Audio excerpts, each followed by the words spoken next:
And that was my wonderful brother, B. And I'm Janet Schweitzer LaPlante. Another couple on our block of Orange Knoll family was the Larsons. And just quickly, Jean Larson, the mom, they're both Jeans. Mr. Jean, I say, and Mrs. Jean.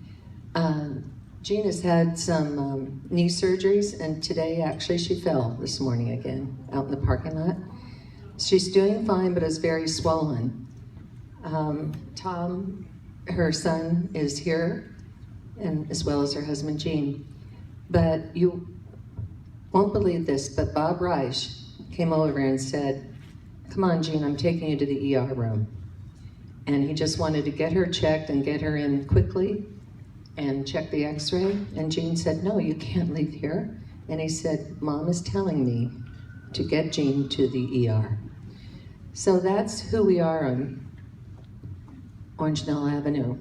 We're totally family. Paul actually drove the car to take Jeannie to the hospital. And so just a quick prayer that Jean is fine and recovers soon. And she had left her little statement that she wanted to read herself about Pat, and I'd like to read it to you. Pat, butterfly.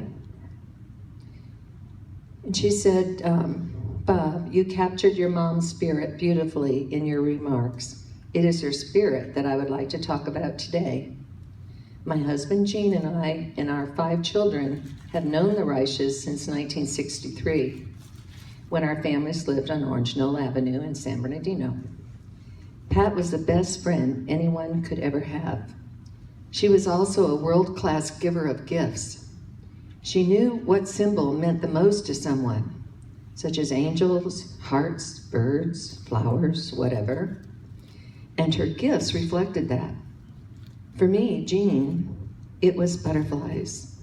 The butterfly has been a Christian symbol of new life for centuries, and one hovered over my sister's casket at her burial site. Jean lost her twin sister, Joan.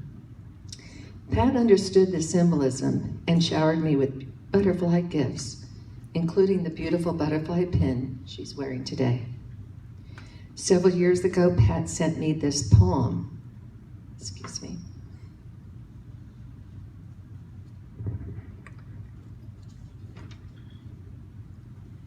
A butterfly lights beside us like a sunbeam, and for a brief moment, its glory and beauty belong to our world. But then it flies on again, and though we wish it could have stayed, we feel so lucky to have seen it. And that's what those two meant to each other. Pat's son-in-law, Jay, told me that in California, it is unusual to see a monarch butterfly in the middle of July.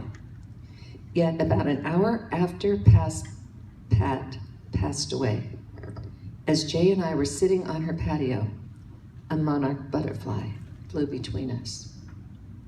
Jean was fortunate to have flown in from the East Coast the day that Pat died. She was able to be there with her.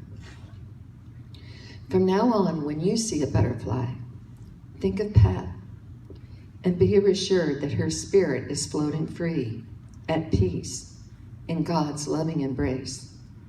She is surrounded by her husband, Al, her infant son, Brian, her family and friends who have gone before her. God, hold her in the palm of your hand. From Jean.